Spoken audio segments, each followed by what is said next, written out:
Dans le nord du Burkina Faso, la bataille quotidienne des femmes pour quelques litres d'eau. Marcher, remplir, pousser. Chaque jour, le même balai brinque-ballant. À 180 km de la capitale Ouagadougou, la corvée d'eau, réservée aux femmes et aux enfants, est devenue un calvaire. Le soleil se lève à peine sur Ouaïgouya et, déjà, la ronde des femmes s'anime autour des fontaines de cette grande ville du nord du. Certaines guettent le gargouillement des conduits vides, d'autres se hâtent avec leurs bidons en plastique devant les premiers filets d'eau. On jongle entre le tuyau et son bébé dans le dos.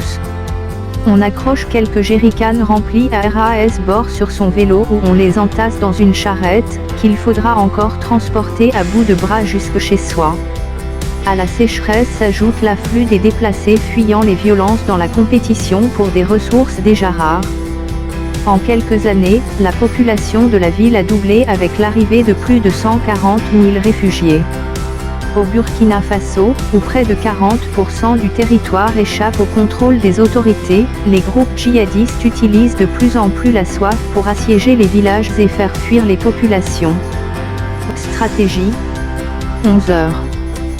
Sous le souffle sec et poussiéreux de l'harmattan, Awa Sawedogo traîne un gros baril métallique sur un chariot à pneus, dans le secteur 1 de Ouaïgouya. Elle n'a que quelques mètres à PA. Pas le choix, rétorque cette femme de 40 ans en tentant d'oublier son dos qui lui fait mal et son poignet endolori par une vieille fracture. Ils sont 19 à la maison et les réserves tarissent vite. Elle a dû fuir à pied Bargue, un village situé plus haut. Depuis, l'autre épouse de son mari reste à la maison car elle a trop peur de sortir.